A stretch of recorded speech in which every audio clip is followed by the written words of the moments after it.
Hello, welcome to the Science Engineering Magnet Program at Manalban High School's Period 3 Final Presentation.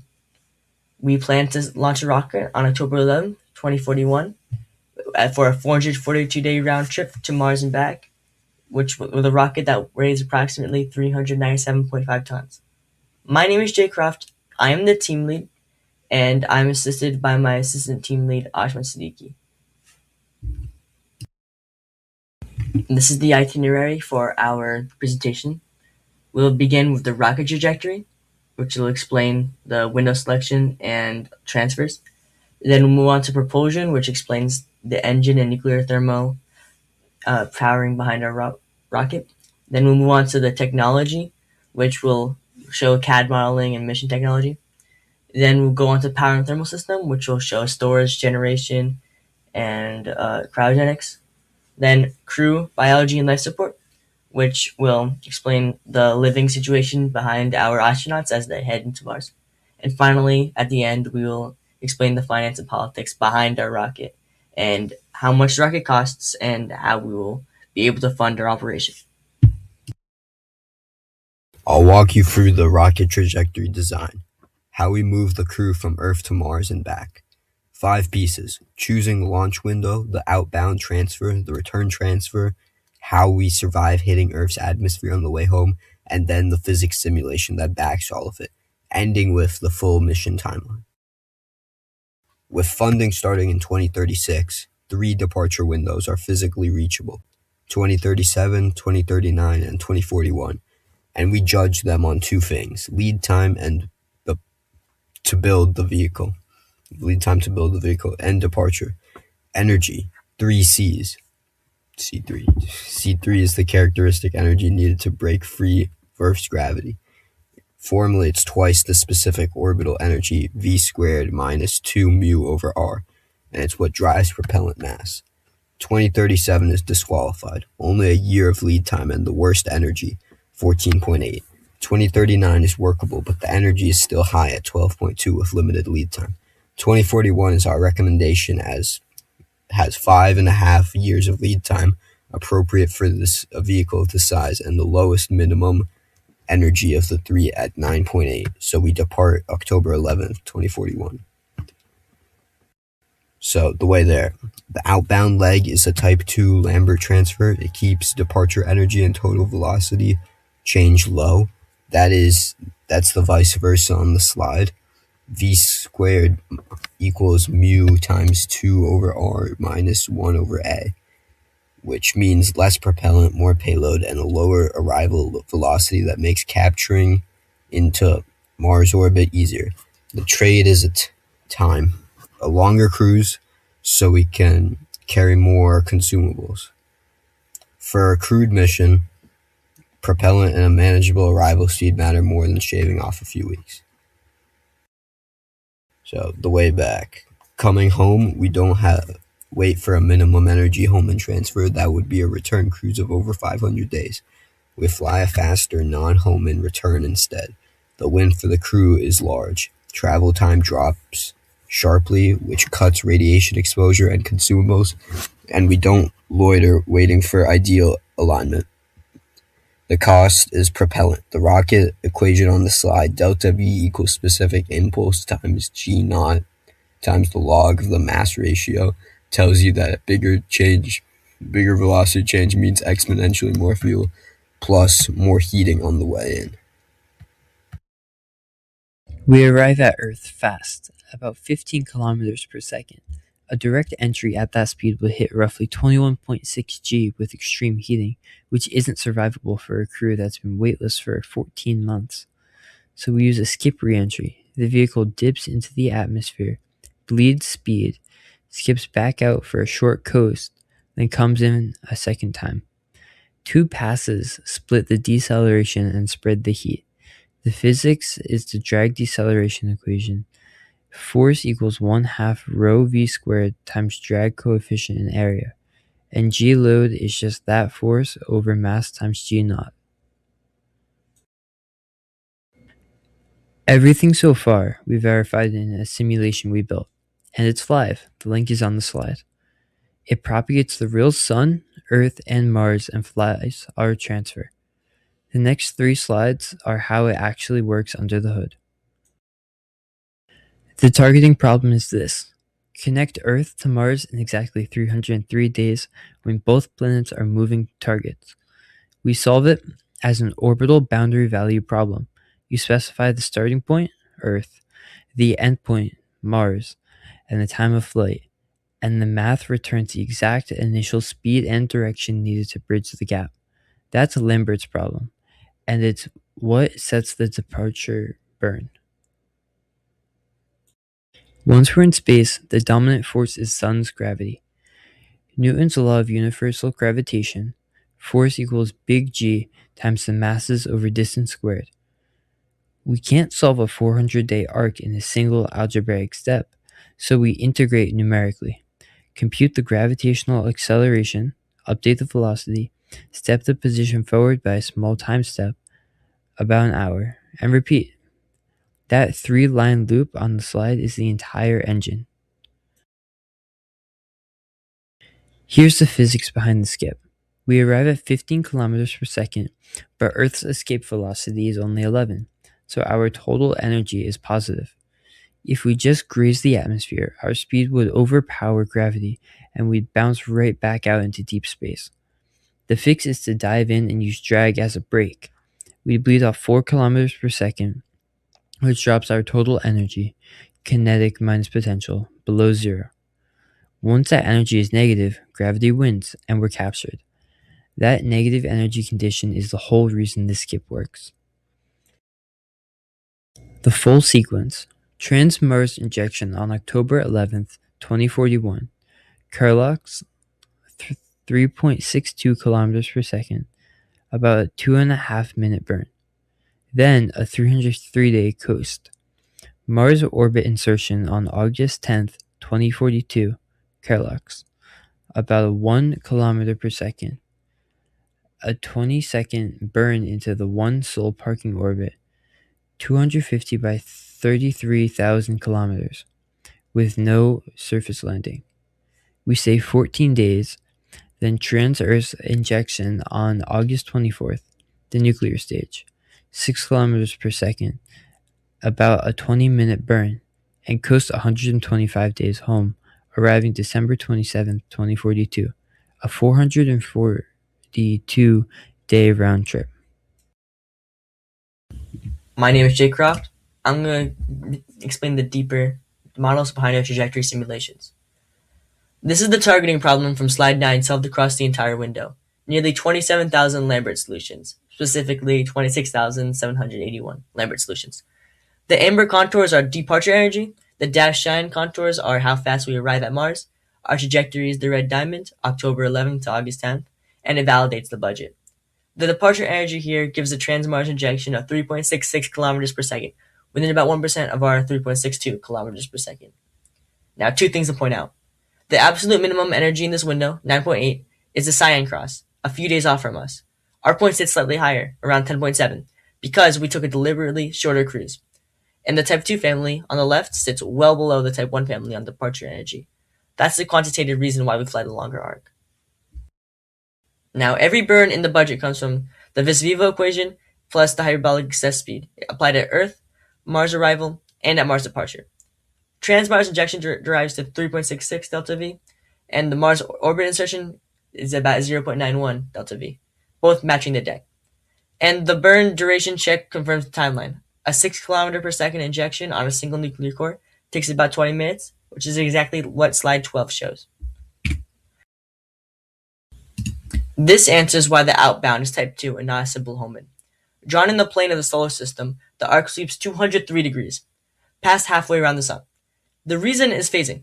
Look at where Mars sits at departure. A textbook 180-degree home-in would arrive at a point where Mars has not reached yet. The longer Type 2 arc is actually what puts us where Mars will be in August 2042, and that costs about 44 extra days over the idealized home-in.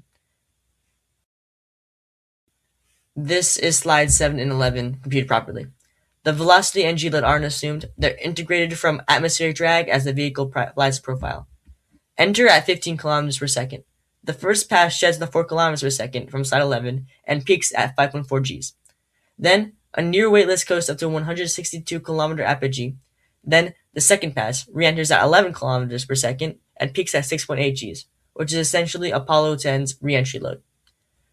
Both passes stay under the 7G crew limit, where a single direct entry would be around 20 Gs, which is not feasible. Now, this is the end of the trajectory section. We're going to move on to the propulsion section. Now I'm going to go over the propulsion mechanics behind the rocket. I'll go over the first half, and Justin will take over for the second half. This is a short-stay opposition-class mission. The Screw spends just 14 days in Mars orbit, and that short stay is the thing that forces a high-energy return. To pull it off, we built a 398-ton hybrid modular vehicle that splits the job between two propulsion types. The outbound leg, the heavy lifting, is just a cluster of high-thrust chemical Carolux boosters that break the stack out of Earth's gravity and handle the Mars capture burn. The inbound leg, the sprint home, hands off to a 1,500-megawatt nuclear thermal engine that executes the massive burn for the 125-day return. Chemical gives us raw thrust to leave Earth. Nuclear gives us the fuel efficiency to make the return affordable as well. Before committing to the hybrid, we scored 4 architectures on mass, duration, and risk. All chemical works physically, but it needs roughly 920 tons in orbit and 10 plus launches, so it's financially dead on arrival. All nuclear drops the base mass to about 450 tons, but a nuclear engine has a low thrust-to-weight ratio, so it can't generate enough thrust to climb out of Earth's gravity efficiently. Nuclear electric ion is the most mass efficient out of all of them, with around 350 tons, but its thrust is so low, the trip stretches past 600 days, which blows our 125-day return to safety. The hybrid is the only architecture that satisfies all 3 constraints at once, where it's 397.5 tons and 442 days and medium risk. Chemical thrust is where we need power, and nuclear efficiency is where we need range. Now, phase 1 is assembly. We can't just launch 398 tons at a single piece, so the stack goes up as modules and self-assembles in a 407-kilometer parking orbit, with the habitat acting as the central hub. Launch 1 is the habitat and command module at 45 tons. Launch 2 is nuclear core and its nuclear propellant at a little bit under 73 tons. And launches 3 and 4 carry the Carolux outbound stages, with 279 tons between them. Those 4 numbers add up to 397.5 tons. Now, phase 2 is the departure burn. On October 11, 2041, the Carolux cluster ignites and pushes the full 398-ton stack out of Earth's gravity well.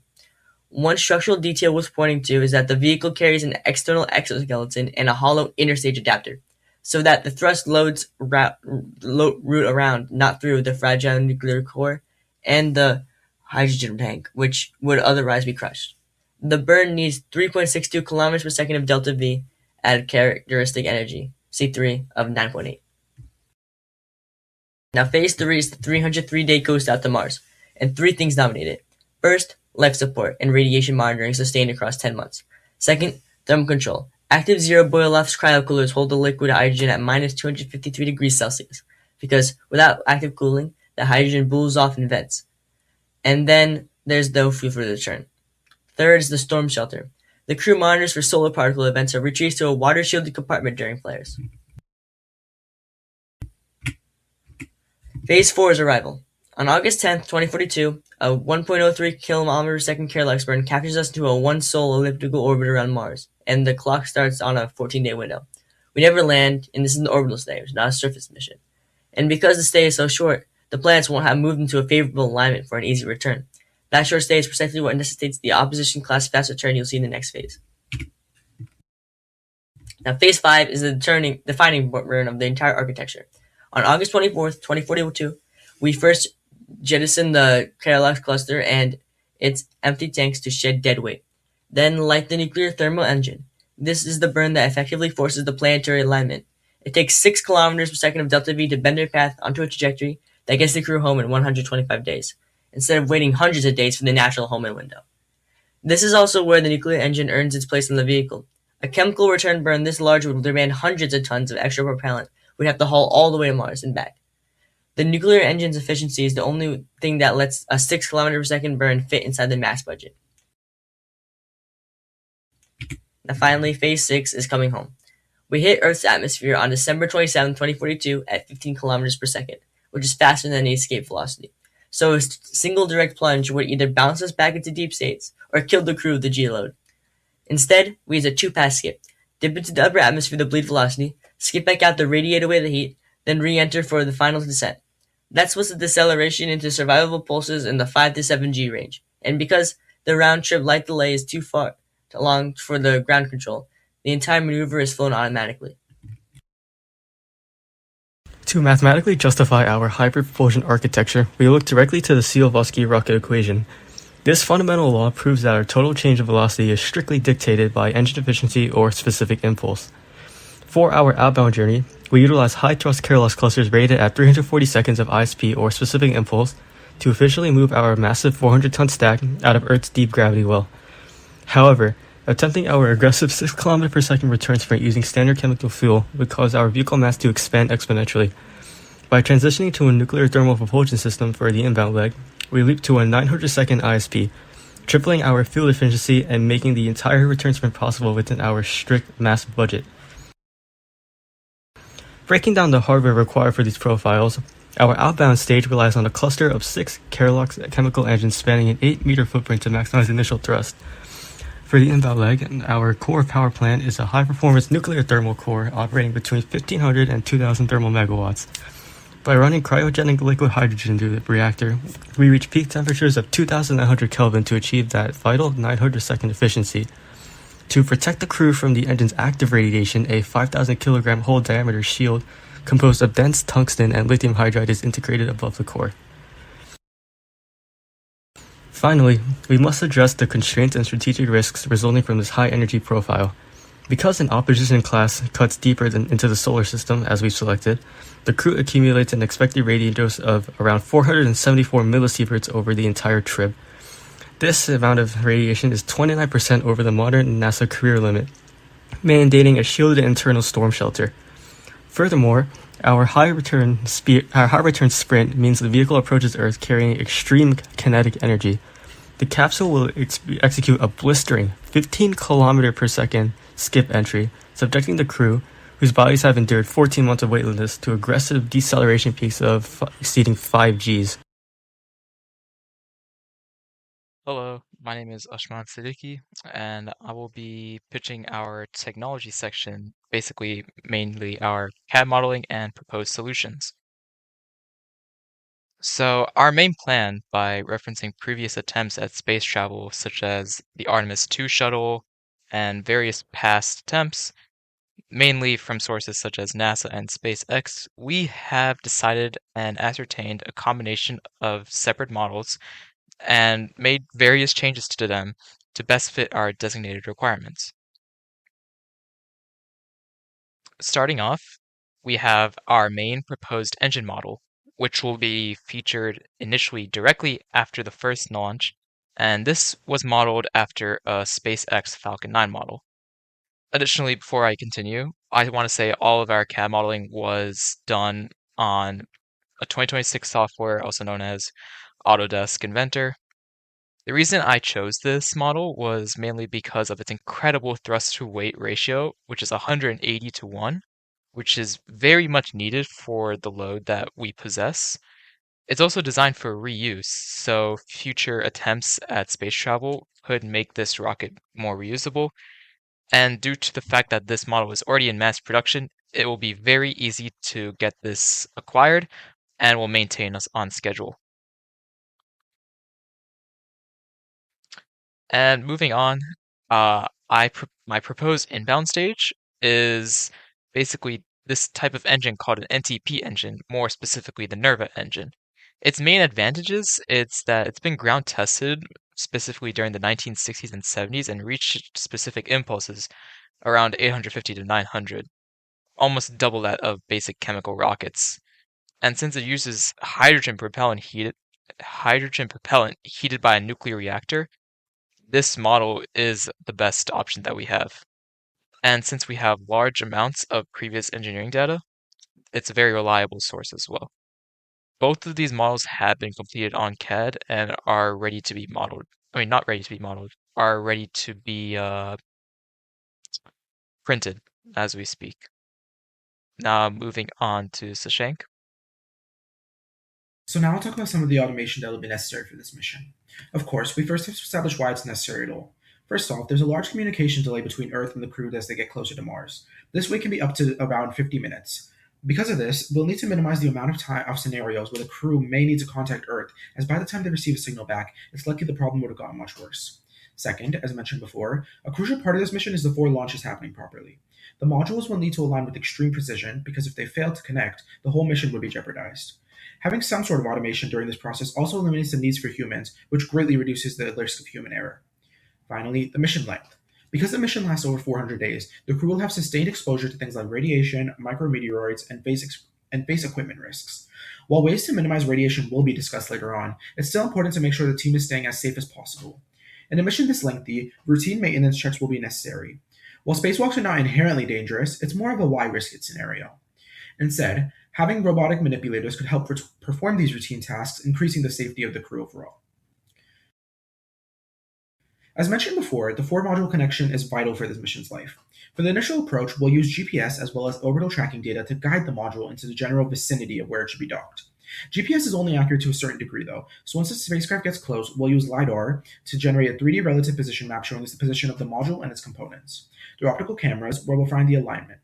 For final docking, reaction control systems will perform an approach at millimeter per second speed, automatically aborting if the misalignment of the components exceeds safety threshold, which would damage the mission and the crew safety. Finally, for maximum safety, we begin with the soft capture alignment followed by the hard lock transfer to prevent collision damage during initial contact and reaffirm that the components are aligned properly.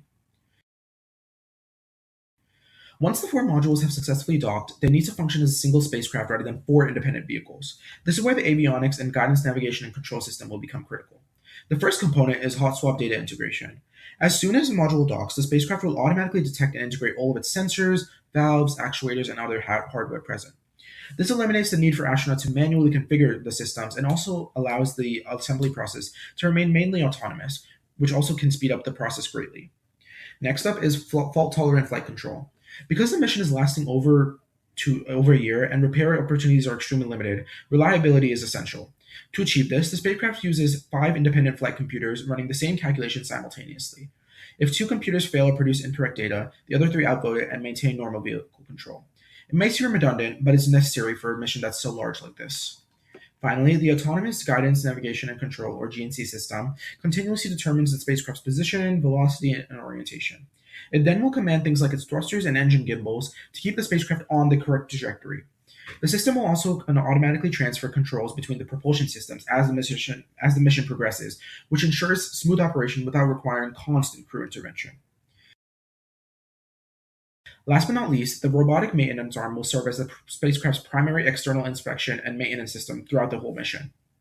One of its most important benefits is reducing the need for astronaut extravehicular activity.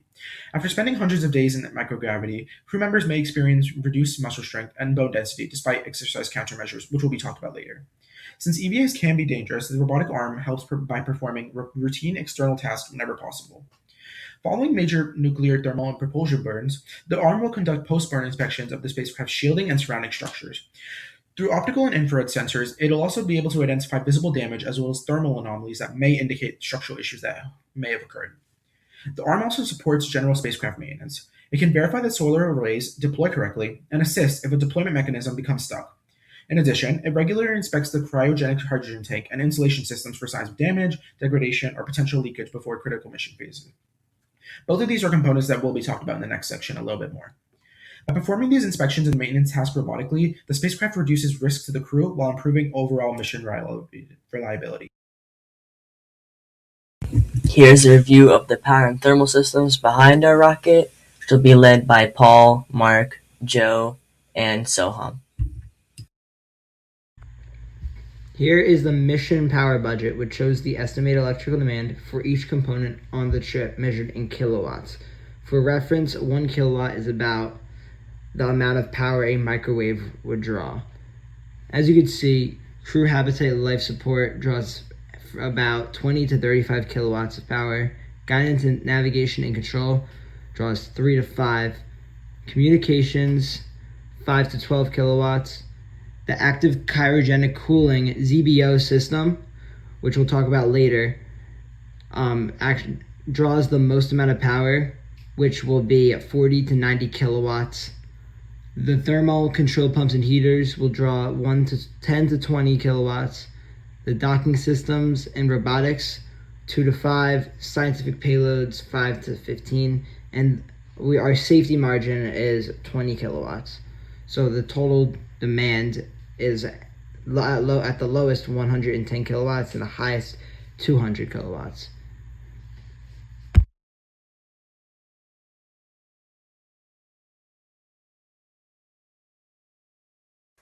Hello, I'm Paul and I'll discuss our recommended power architecture. We decided that for our primary power source we will use 4 deployable solar arrays, and since they use triple junction gas cells, they have a 32 to 35% efficiency, which will help us. The solar arrays will produce about 250 kilowatts to 300 kilowatts in low Earth orbit, which will be more than enough to power the crew regardless of how many astronauts we have going. However, once we begin to approach Mars, the distance from the Sun ends up hurting us and reducing our energy to a measly 120 to 160 kilowatts. And to make sure that our astronauts can stay safe and have enough energy to survive, we will have a secondary compact fission reactor that will provide us with an extra 70 to 90 kilowatts to make up for the difference. Now, if something goes wrong, we have a lithium-ion bank as an emergency power supply, and it will have a capacity of 1 to 1.5 milliwatts and should provide the crew with 4 to 8 hours of power depending on the crew size. So, in outer space, liquid fuel faces the problem that there is tons of sunlight and other rays that cause it to boil, and that decreases the amount of fuel we have, and we have to let out that gas, decreasing the amount of fuel that we have. And without the active cooling and solar heating, without active cooling, solar heating drives catastrophic boil-off. So a proposed solution is a hydrogen zero boil-off system. So we're thinking about making the tank about 685 meters cubed, stored at 20 Kelvin, and we want to make it last for a long time because we're going to be staying in low Earth orbit before the TMI burn for approximately 60 days. So components we plan to incorporate is a cryo cooler, multi-layer insulation, sunshades, vapor recovery compressor, and recirculation pumps. Moving on from that, we have to use the thermal protection system because when re-entering the atmosphere, temperatures reach insanely high. So we're thinking about having an ablative heat shield, PICA, reusable ceramic surfaces, multi-layer insulation, and micrometeorite shielding. PICA, it's essentially it's gonna burn off. It's an outer layer on the ship. It's gonna burn at those high temperatures away from the ship, so it draws the heat away from the actual craft. And it's a flight-proven ablator. It was used on SpaceX Dragon and NASA Mars entry vehicles. And its advantages are it's really high heat resistance, it's low density, and it's lower mass than legacy ablators, so that decreases some of the fuel costs there. It has excellent ablative performance, and it's proven for hypersonic entry. So estimated performance is the surface temperature should be about 2,000 to 3,000 Celsius. The density would be about 0.25 grams per centimeter cubed, 5 to 20 centimeters of thickness. We're thinking on the thicker side here. And less than 1,000 watts per centimeter cubed. That is our heat flux capability. For the hypersonic atmospheric re-entry, we are using a blunt body aeroshell configuration.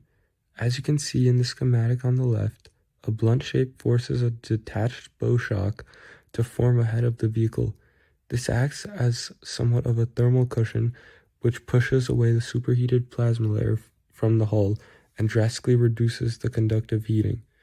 Residual thermal energy will be managed by our Pica ablation shield. Looking at our core vehicle parameters on the right, the design features an aeroshell with the diameter of 8 to 12 meters. This provides a TPS surface area of 70 to 120 square meters, giving us the drag needed to slow down in the upper atmosphere. To support this footprint, an estimated TPS mass of 8 to 15 metric tons is given. While it's a significant investment of mass, it is absolutely essential for the vehicle and its survival and aerodynamic stability during re-entry into Earth's atmosphere. We will now be introducing our crew and talk about the biological systems on this mission. Our crew consists of 8 astronauts: Hein, a mechanical engineer from MIT, Dakwale, a surgeon from Stanford Medical School, Khettry, a food engineer from Jiangsu University, Croft, an aerospace engineer from Caltech, Kapoor, a financial manager from NYU, Wallace, a biochemist from Northeastern University, Reznik, an environmental engineer from Oxford University, and Yellapragada, a data scientist from UC Berkeley. Next, we're going to talk about oxygen and water use. A person's average oxygen consumption is around 0.84 kilograms of oxygen per day. This, multiplied by 4 crew members and a 442-day trip, results in just under 1,500 kilograms of oxygen. Not only is this amount extremely dangerous to be carrying on a spaceship in one space, it also takes up a lot of space. So we plan to use an oxygen recovery system of around 50% recycling rate. Using the scrubbing and Sabatier reactor and oxygen generation assembly, we plan to reduce the amount of oxygen from 1,500 kilograms to 950 kilograms and split this amount into 5 different tanks in case there's leakage or damage in one, as well as reduce the risk of an explosion. Now, if we were bringing an 8-person crew, we would also use around a 50% recycling rate. Originally, without recycling, we would need to bring around 3,000 kilograms of oxygen, but this is too much, so if we recycled, we would bring around 1,500 instead. For the water recovery system, we experimented with different recovery methods, including 0%, 50%, and 93%. We decided to go with a 93% recovery rate because our system is efficient enough to produce clean water when recycling at this rate. We also considered the weight and tank size when choosing how to recycle our water. And finally, we will divide our water into 4 different tanks in case of leakage. We plan to use an oxygen recovery system similar to that of the one used on the International Space Ship. This process utilizes the Sabatier reactor by combining hydrogen and CO2, which then turns into methane and H2O. The H2O is then transferred into the oxygen generation assembly, which electrolyzes water to produce breathable oxygen and hydrogen. To restate some numbers for a crew of 4, if we're recycling at around a 50% rate, we're going to bring 950 kilograms of oxygen, and for a crew of 8, also using the same recycling rate, we're going to bring around 1,500 kilograms of oxygen. We will now be talking about how we recover our water. When we're talking about long space missions, we can't exactly pack thousands of water bottles, so every extra pound costs fuel. So we have to recycle. Let's look at where we get our water back from, using the International Space Station as our blueprint. The first source is urine. It sounds a little gross to us on Earth, but in space it's essential. We run it through the urine processor assembly, or the UPA, which essentially runs the urine along with an acid-based substance to purify the water. This system essentially distills it, getting back about 85% of the water. And yes, once it's fully filtered, it's cleaner than most tap water. Next is exhaled breath and sweat. Just by breathing and working out, the crew puts a lot of moisture into the cabin. Our humidity collectors pull that water right out of the atmosphere. Since it isn't mixed with heavy waste, it's really easy to reclaim, and we get about 90% of it recovered. Then we have gray water. This comes from washing hands or brushing teeth. This goes into the water recovery system, or WRS. Because it's mostly just water and a little bit of soap, this is our most efficient process, recovering about 98% of the water. When it's put all together, using the full WRS and UPS systems combined, we get an overall recovery rate of about 93%. That means almost every single drop of water on the ship is cleaned and reused over and over. This closed-loop system is exactly what makes surviving deep space possible. Alright, let's talk about food, because keeping a crew fed in space is an important task. If you look at the daily menu on the left, it is pretty normal and includes comfort foods because the psychological boost is huge for the crew. The crew goes through about 2,300 calories per person and over 18,000 calories a day. But check out the science on the right. There are strict caps on how much of each nutrient each astronaut should consume. For example, iron is capped at 8 milligrams because in space, your body produces less red blood cells. The other nutrients help prevent muscle atrophy, which is when your body starts burning muscle due to the lack of nutrition. Next up is the question that everyone needs to know. How are we going to use the bathroom? So, if a normal bathroom was used, the water would float due to the lack of gravity. So in turn, we will be using air vacuums to pull waste away from the body. The system is compact and requires physical alignment. For liquids, a high-speed centrifuge spins around to separate air from the urine. One of the biggest risks for astronauts is the risk of radiation poisoning or bodily damage caused by radiation exposure. Radiation in space is different from radiation on Earth because, unlike Earth, humans lose the natural protection of Earth's dense atmosphere and magnetic field. The radiation astronauts are exposed to in outer space is considerably more intense and considerably more dangerous. Since the astronauts will be traveling through deep space for 7 months to Mars, 7 months back to Earth, and will be orbiting Mars for 14 days, there are 2 high radiation environments the astronauts will be exposed to. During orbit around Mars, there will be roughly half the radiation exposure from below because of the physical blockage from the planet Mars, but that does not eliminate the risk of radiation damage. Especially because this is a long-duration mission, it is essential our team mitigates the astronauts' exposure to radiation as much as possible. Radiation can damage DNA and break chemical bonds within cells. Radiation not only can cause long-term health issues for one individual, but damaged DNA can also be passed on to their future offspring. Cosmic radiation causes cellular damage, specifically through indirect action. Roughly 70% of total cellular damage is indirect, occurring when radiation strikes water molecules inside the cell to create highly reactive free radicals, such as hydroxyl radicals. These radicals then attack and break the DNA strands. While the human body can readily repair single-strand DNA breaks, radiation frequently causes double-strand breaks, severing both sides of the helix closely together. These are often misrepaired by cellular mechanisms, which lead to chromosomal translocations, mutations, and elevated long-term cancer risks. To mitigate these risks, we have to look at shielding materials. Traditional aluminum spacecraft hulls present a problem. Fast-moving galactic cosmic rays, or GCRs, collide with aluminum atoms and shatter them, generating a secondary shower of neutrons, pions, and muons. The secondary radiation actually delivers a higher dose to the crew than the primary cosmic rays alone. The solution is to utilize hydrogen-rich materials, such as polyethylene, water, and food. Because hydrogen absorbs atoms, these impacts without fragmenting. We can implement water walls around habitat modules to serve a dual purpose for both storage and radiation protection. For surface operations on Mars, we rely on using local materials, piling Martian regolith, the loose layer of rocky soil and dust covering the bedrock directly over our structures provides mass shielding. Regolith is highly effective for this application because the soil contains roughly 5% water by mass, providing the necessary hydrogen content to absorb incoming radiation effectively.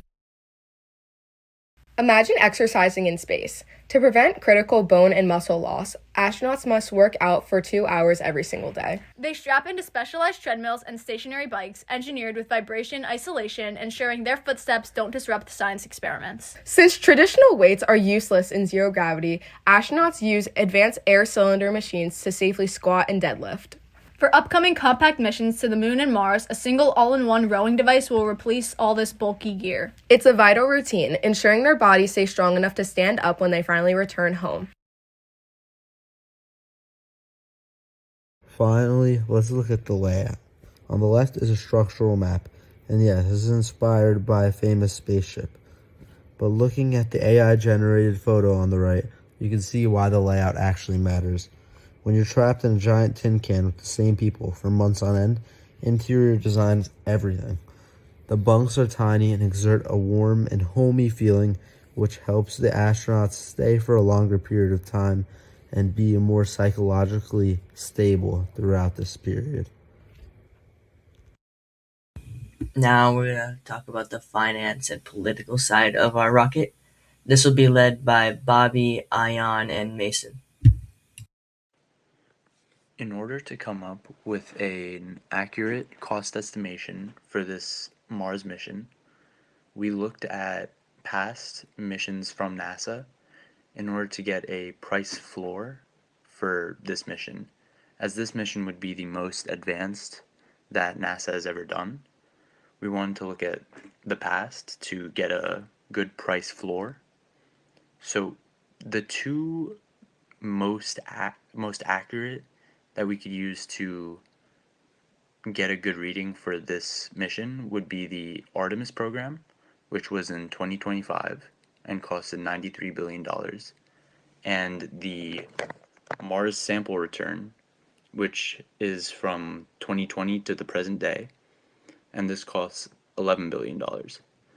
These two were looked at the most out of the 6 that we looked at overall, as Artemis was able to bring several passengers to around the moon, so it had that capability to support life on the ship.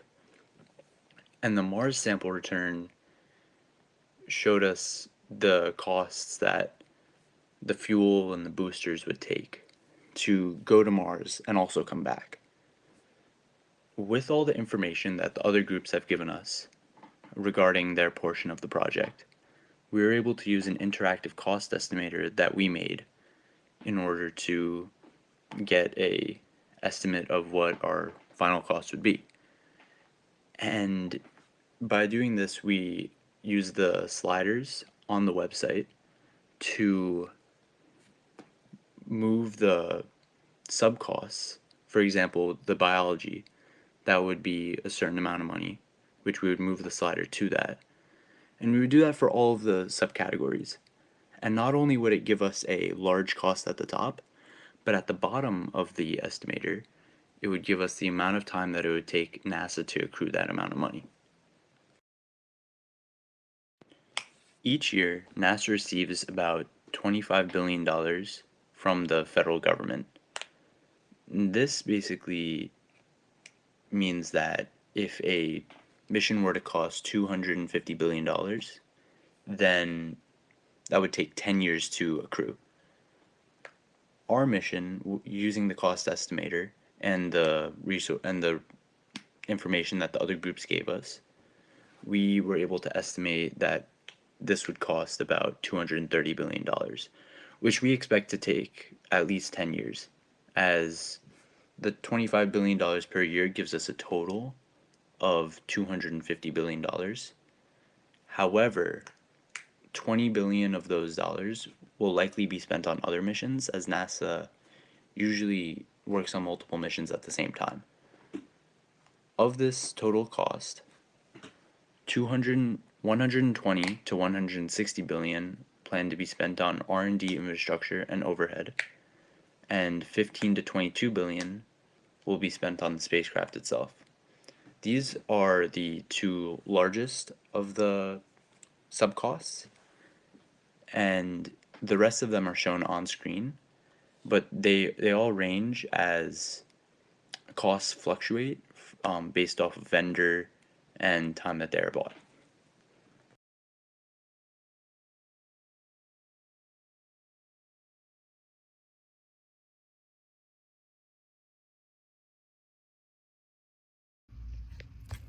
Public support is what keeps the mission alive long term. A program this size needs consistent funding for a decade, and it only happens if the public is actually behind it. NASA's been pushing the Journey to Mars campaign for exactly that reason, keeping the people invested in the mission beyond the scientific community. The three things that drive that support: reaching your voters through social media, the STEM inspiration angle, and the China timeline. The last one is probably the most powerful because it's the idea that we're in a space race, just like the 1950s and the Cold War, makes people pay attention in a way that pure science just won't. Without that public pressure, congressional funding will dry up. So without this funding, we will not be able to launch rockets and go to Mars by the goal timeline that we're trying to achieve.